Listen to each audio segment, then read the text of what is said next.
Hello, this is TJR. Thank you so much for stopping by. Before we begin, I want to give credit where credit is due. I was inspired by a recent discussion on the Michael Nolan Bottom Line channel asking, who is the real king of rock? Elvis or Chuck Berry? And that question stuck with me. Chuck Berry has been a massive influence on me, both as a musician, as a performer, and especially as a songwriter. And don't get me wrong, I love Elvis too. I own the complete 50s Masters box set. As a performer, Elvis was groundbreaking and electrifying. And even in the final years of his career, when everything was more complicated because of health issues, his voice remained extraordinary. But when I think about the title, King of Rock and Roll, I have to ask, what does that title actually mean? If it means the most complete embodiment of the genre, I'm talking about the singer, the songwriter, the musician, the architect of the sound and attitude, then the case for Chuck Berry becomes incredibly strong. Chuck Berry wasn't just the front man. He was the songwriter. He was the lead guitarist. He was the showman. And he was the storyteller. And that storytelling is something I don't think he gets enough credit for. Early rock and roll songs often focused on teenage life. First love, heartbreak, fast cars, rebellion, and dancing the night away. And Chuck wrote about those things too. But he went further. His songs told fully formed stories with a beginning, middle, and end, often laced with irony or dry humor. No Particular Place to Go tells the very humorous story of a teenage romance derailed by a stubborn seatbelt. Memphis, Tennessee begins as a casual phone request and slowly reveals itself to be a father's longing for his daughter. You Can Never Tell observes a young married couple through the amused lens of the older generation. Johnny Be Good tells the story of a poor country boy rising to fame with more than a hint of autobiography, and even spawned a sequel in Bye Bye Johnny. And one of my personal favorites, Havana Moon, unfolds like a short film, 5 verses of missed opportunity, longing, and quiet irony. Chuck Berry wasn't just writing songs, he was writing character-driven narratives. And in many ways, he laid the groundwork for the storytelling approach that artists like Dylan, Lennon and McCartney, and Springsteen would later expand upon. Chuck Berry was also rock's first true guitar hero. There were other pioneers who played guitar, of course, but Chuck's playing wasn't just accompaniment. It was central to the identity of the music. The double stops, the aggressive tone, the riffs that defined the song before the lyrics even began. And then there was the stagecraft, the duck walk, the physicality, the showmanship.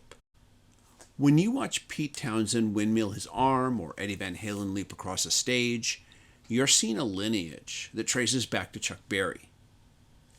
True, Elvis played guitar, but it wasn't central to his legacy. No generation of players pointed to Elvis as the reason they picked up the instrument. Chuck Berry, on the other hand, inspired people to play. So why was Elvis crowned the king? Elvis was being referred to as the king as early as 1956, when a reporter in the Waco News-Tribune described him as the 21-year-old king of the nation's rock and roll set. His rise was meteoric. Television appearances, national distribution, a carefully managed public image. And here's where the larger context matters. To understand why one artist was crowned and the other wasn't, we have to remember what America looked like in the 1950s. It was a segregated country, both socially, culturally, and commercially.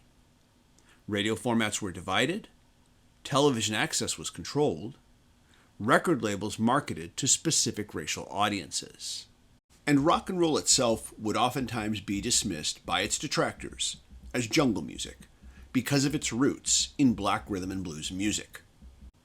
Elvis, intentionally or not, became a bridge. With hit songs like That's All Right and Hound Dog, he brought black musical styles into white living rooms on national television, and that mattered. He endured backlash for it. He was called dangerous, immoral, and corrupting. But he was also white in a system that privileged whiteness. And that's not an accusation. That's historical reality.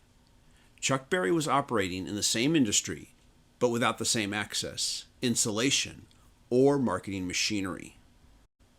Now, pointing this out does not pretend that Chuck Berry's legacy is spotless. He had legal troubles. He could be difficult.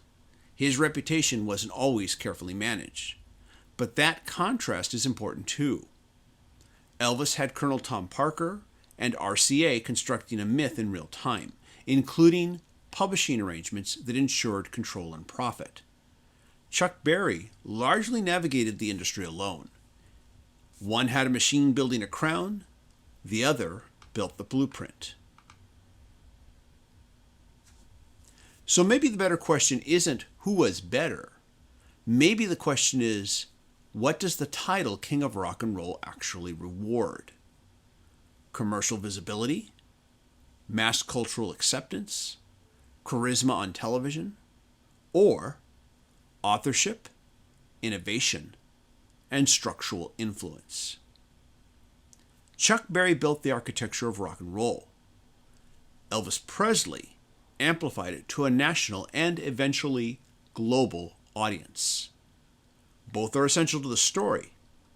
But when we examine how history crowns its kings, we may realize the title reflects more than just talent. It reflects the culture that was ready to celebrate one face over another. And keeping this in mind, maybe it's time we at least reconsider what that crown really represents. This is TJR, and if you like this video, please click like. It helps bring both this video and this channel to a larger audience.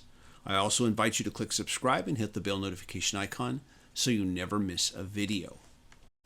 So I'm curious, when you hear the title, King of Rock and Roll, what does that mean to you?